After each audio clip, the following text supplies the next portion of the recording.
Outline मैंने पहले से ही ड्रॉ करके रखा है और मैं स्टेटलर की पेंसिल यूज़ करूँगी 2B, 4B, 7B and 8B।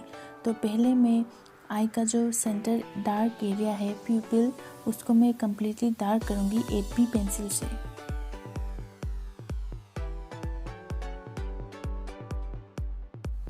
प्यूपिल को कम्प्लीटली सेट करने के बाद आपको लेना है 2B पेंसिल। 2B पेंसिल के साथ ये जो आई का आइरिस है वो आपको कम्प्लीटली शेडिंग कर लेना है।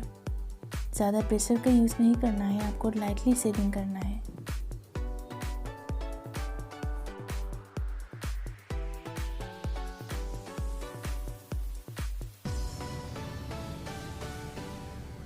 शेडिंग के बाद आपको करना है ब्लेंडिंग, और ब्लेंडिंग के लिए मैंने यहाँ पे यूज़ किया है ब्रश।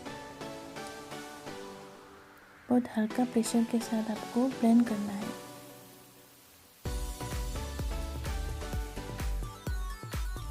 अभी मैंने 4B पेंसिल लिया है और उस एरिया को मैं फिर से कम्प्लीटली शेडिंग करूँगी।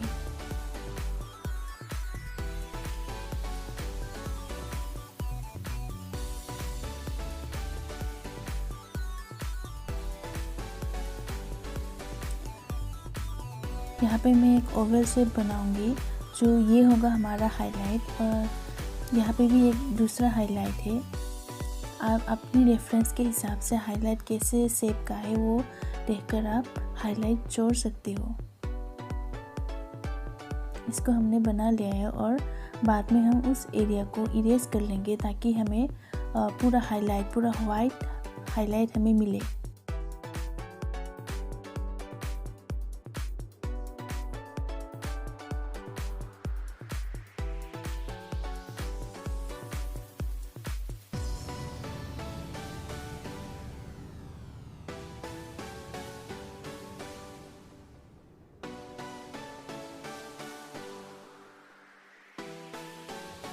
यहाँ पे मैंने लिया है 2B पेंसिल, और 2B पेंसिल के साथ जो हमने प्यूपिल बनाया था उसके चारों तरफ आपको स्ट्रोक्स लगाने हैं लाइट प्रेशर के साथ। आप देख सकते हो यहाँ पर मैं कैसे कर रही हूँ, आपको ठीक ऐसे ही करना है।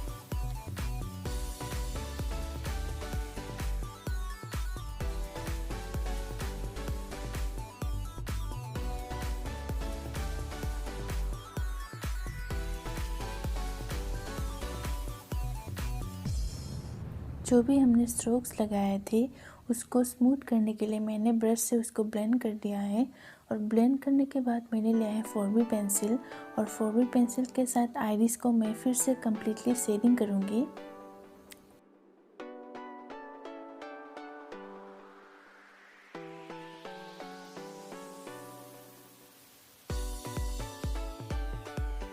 यहाँ पे मैंने लिया है 7B पेंसिल, और 7B पेंसिल के साथ मैं आई का जो अपर एरिया है उसको शेडिंग करूँगी। और शेडिंग करने से पहले मैं उस एरिया का आउटलाइन बना रही हूँ ताकि जब मैं शेडिंग करूँ मेरा जो शेडिंग है वो आई उस एरिया से बाहर न चला जाए, इसलिए मैं उसका आउटलाइन पहले।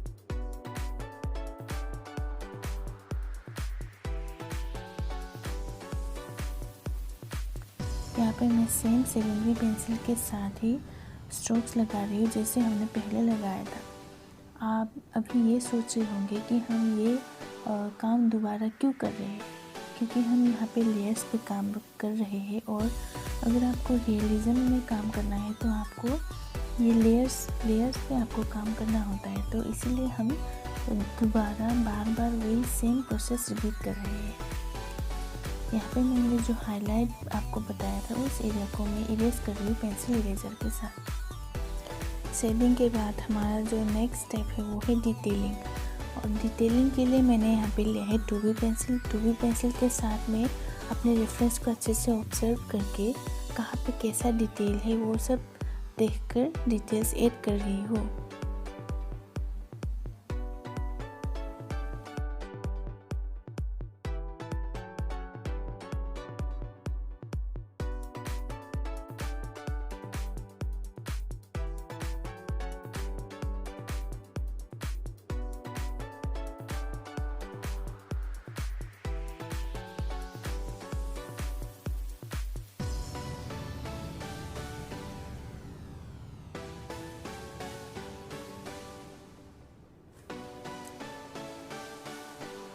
अभी यहाँ पे मैंने लिया है पेंसिल इरेज़र, और पेंसिल इरेज़र के साथ मैं जो हाइलाइटेड एरिया है उसको मैं पहले ड्रॉ करूँगी। उसके बाद मैं पेंसिल के साथ जो डार्क डिटेल है वो करूँगी। आप ये जो हाइलाइटेड एरिया है ये आप बाद में भी कर सकते हो, लेकिन अभी मैं ये पहले कर रही हूँ।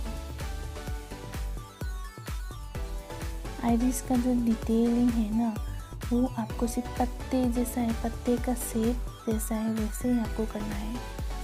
यहाँ पे आप देख सकते हो लीफ का जो शेप है वैसे ही मैं यहाँ पे बना रही हूँ, या फिर आप सिंगल कर्व जैसा लाइन भी बना सकते हो।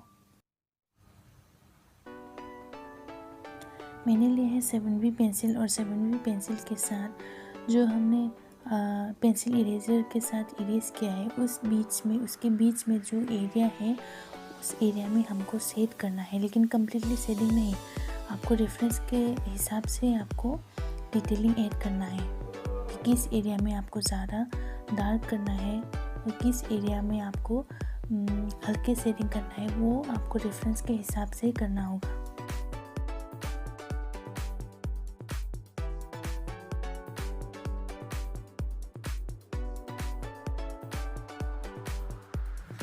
ये जो हम अभी डिटेलिंग कर रहे हैं ये बहुत इजी है। आपको सिर्फ पत्ते लीफ का जैसा शेप है पॉइंटेड वैसे ही आपको करना है, और कहीं जगह पे आपको डॉट्स लगाने हैं, कहीं पे कर्ली लाइंस जैसे आपको बनाना है।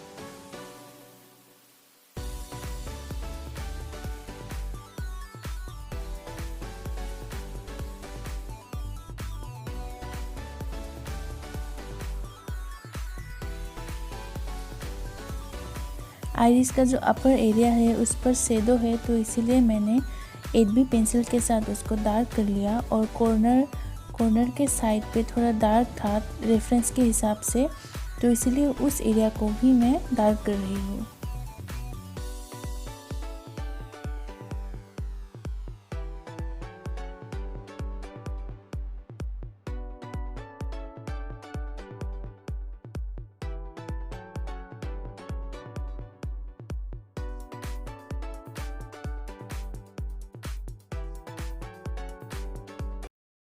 अभी मैं आई का जो वो वाइट एरिया है उस पर काम करूँगी। पहले मैंने लिया 2B पेंसिल, 2B मैंने स्ट्रोक के साथ स्ट्रोक्स लगाकर उस पर शेडिंग किया। शेडिंग करने के बाद ब्लेंडिंग स्टम्प के साथ ब्लेंड किया ताकि वो स्मूथ लगे। ये करना बहुत ज़रूरी है। और उसके बाद आई का जो इनर कॉर्नर है उसको मैंने शेडिंग किया। आप देख सकते हो यहाँ पर मैं कैसे कर रही हूँ, आपको ऐसे ही करना है। शेडिंग करने के बाद आपको हमेशा ब्लेंडिंग करना है। ये अगर आप रियलिस्टिक ड्राइंग बनाना चाहते हो तो ब्लेंडिंग बहुत ज़रूरी है, क्योंकि आपको रियलिस्टिक ड्राइंग में स्मूथ टेक्सचर चाहिए, इसीलिए हम हमेशा शेडिंग के बाद ब्लेंडिंग करते हैं। और उसके बाद आपको आपकी रेफरेंस को अच्छे से ऑब्जर्व करना है, और कहाँ पे डार्क एरिया है कहाँ पे लाइट है वो देखकर आपको शेडिंग करना है। जहाँ पर भी डार्क एरिया है उस एरिया को डार्क करने के लिए मैंने लिया है 7B पेंसिल।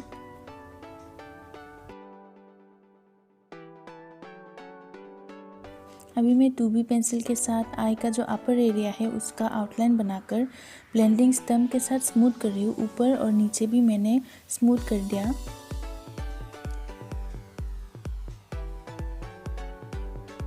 क्योंकि आपको हार्श आउटलाइन नहीं चाहिए, स्मूथ चाहिए, तो इसीलिए मैंने आउटलाइन बनाकर उसको ब्लेंडिंग स्टम्प के साथ ब्लेंड कर लिया, मतलब स्मूथ कर लिया। और यहाँ पर मैंने मोनोज़ीरो इरेज़र का यूज़ करके जहाँ पर भी हाईलाइट है उसको मैंने इरेज कर दिया। हमारा जो हाईलाइट है वो अभी भी कंप्लीट नहीं हुआ है, वो मैं एंड में करूँगी। यहाँ पे ध्यान रखने वाली एक बात है, जो बिगिनर्स होते हैं वो सोचते हैं कि आई का जो वाइट एरिया है जो मैंने बताया था स्क्लेरा, वो कभी भी शेडिंग नहीं करते, उसको ऐसे जैसा है वैसे वाइट छोड़ देते हैं। लेकिन आपको वैसा नहीं छोड़ना, क्योंकि वो कभी भी कंप्लीट वाइट नहीं होता। इसलिए आपको हमेशा स्क्लेरा को 2B या HB लाइट पेंसिल के साथ आपको शेडिंग करना है।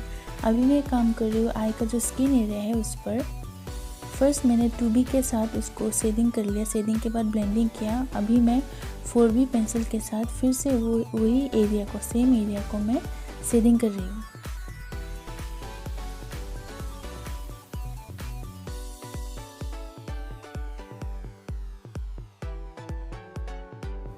अभी मैंने लिया है 7B पेंसिल। 7B पेंसिल के साथ में वो जो स्किन एरिया है उसका मैं आउटलाइन बना रही हूँ, और जहाँ पर भी शेडो है वहाँ पे मैं शेडिंग कर रही हूँ। शेडिंग के बाद ब्लेंडिंग।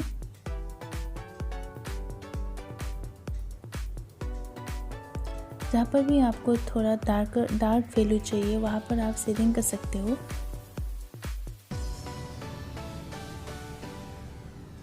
हमारा जो बेस लेयर है वो हो चुका है, और उसके बाद आपको करना है डिटेलिंग। डिटेलिंग के लिए मैंने यहाँ पे लिया है 4B पेंसिल, और 4B पेंसिल के साथ में यहाँ पे आपको लाइंस बनाना है, लेकिन ध्यान रखना वो लाइन स्ट्रेट नहीं होनी चाहिए, थोड़ा वेव जैसा होना चाहिए। तो आपको आपकी रेफरेंस को ऑब्जर्व करना है कि आपका जो डिटेलिंग है वो कहाँ पर ऐड करना है, कैसा है, वो सब आपको देखकर करना है।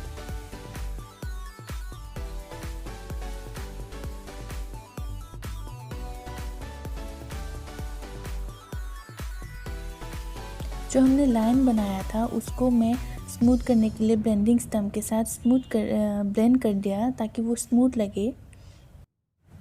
उसके बाद मैं और शेडोज ऐड करने के लिए 7B पेंसिल के साथ और शेडिंग कर रही हूँ, और उसके बाद 4B पेंसिल के साथ जहाँ पर भी हमें डिटेलिंग करना है, स्किन का जो टेक्सचर है वो बनाना है, तो वो सब मैं 4B पेंसिल के साथ कर रही हूँ।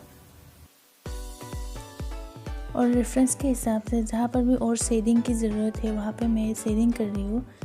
शेडिंग के बाद जो हमने वेव जैसा लाइन बनाया था उसको हाईलाइट करने के लिए मैंने पेंसिल इरेजर का यूज़ करके उसको हाईलाइट कर दिया।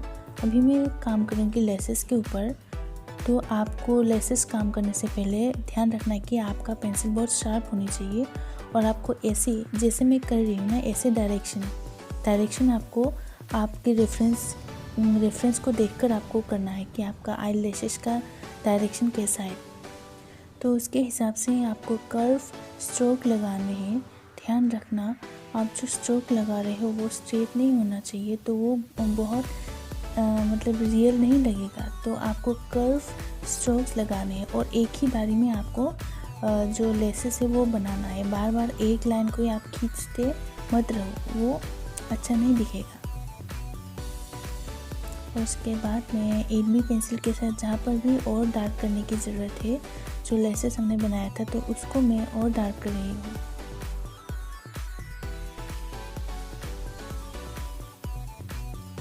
हाईलाइट्स हो जाने के बाद मैंने 2B पेंसिल के साथ जो स्किन एरिया है उसको मैंने फर्स्ट लेयर ऐड कर दिया। उसके बाद मैंने 4B पेंसिल के साथ सेकेंड लेयर ऐड कर रही हूँ।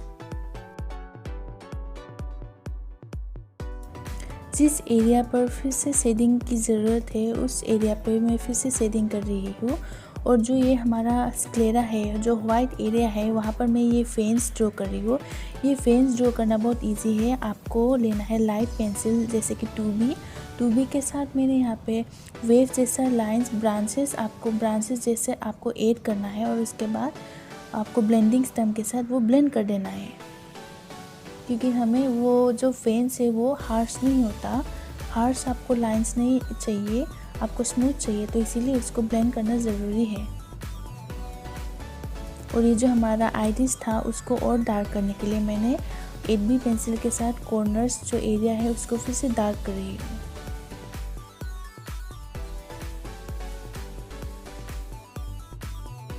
अभी हम काम करेंगे लोअर जो स्किन एरिया है उस पर। तो पहले मैंने 2B का फर्स्ट लेयर ऐड कर दिया है।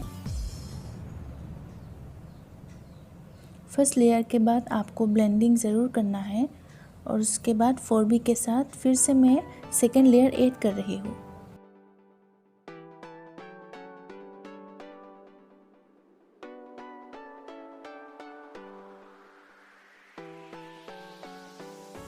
और जहाँ पर भी थोड़ा ज़्यादा डार्क एरियाज, जहाँ पर भी और ज़्यादा शेडिंग की ज़रूरत है, वहाँ पर मैं 4B के साथ अच्छे से शेडिंग कर रही हूँ।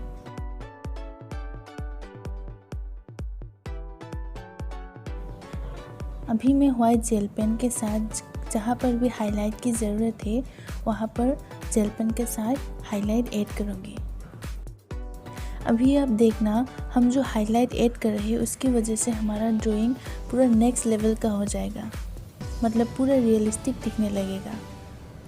आपको अपनी रेफरेंस को अच्छे से देखना है और देखना है कि कहाँ पर हाईलाइट है, तो वो सब देखकर आपको ऐड करते जाना है।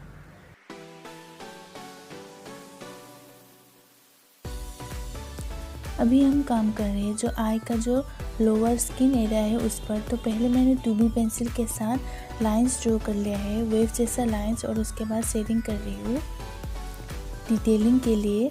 और डिटेलिंग के लिए मैंने यहाँ पे 2B पेंसिल का यूज़ किया है। हमने जैसे अपर का जो स्किन एरिया है उसको डिटेल ऐड किया है वहाँ पर, वैसे आपको नीचे भी करना है। और आईलैशेस के लिए मैंने पहले 7B को अच्छे से शार्प कर लिया था, और शार्प करने के बाद मैं स्ट्रोक्स लगा रही हूँ जैसे हमने पहले लगाया था वैसे ही। और जहाँ पर भी और डार्क चाहिए तो वहाँ पर मैं 8B पेंसिल के साथ और डार्क करूँगी। हमारा जो आई है वो ऑलमोस्ट हो चुका है।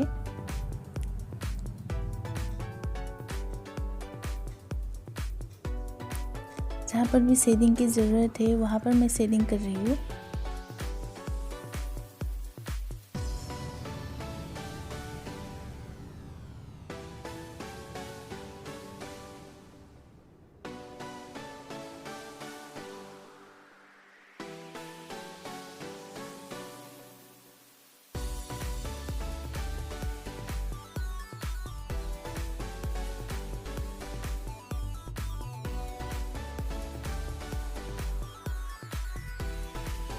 और अभी मैं जेल पेन के साथ और हाइलाइट्स ऐड कर रही हूँ। जहाँ पर भी हाइलाइट की ज़रूरत है मैं सिर्फ डॉट्स और लाइंस बना रही हूँ। और मोनोजीरो इरेजर के साथ आईलैशेस जो वाइट है वो सब मैं ऐड कर रही हूँ। तो हमारा जो आई है वो हो चुका है। फाइनल टचेस के लिए जहाँ पर भी हाइलाइट्स की ज़रूरत है वहाँ पर मैं पेंसिल इरेजर के साथ और जेल पेन के साथ हाइलाइट ऐड कर रही हूँ। अगर आपको मेरा वीडियो अच्छा लगा हो तो लाइक और सब्सक्राइब ज़रूर करना, और आगे भी मैं इसी तरह की वीडियोस बनाती रहूँगी। स्टेप बाय स्टेप आपको ट्यूटोरियल बना के समझाऊँगी। Thank you so much for watching.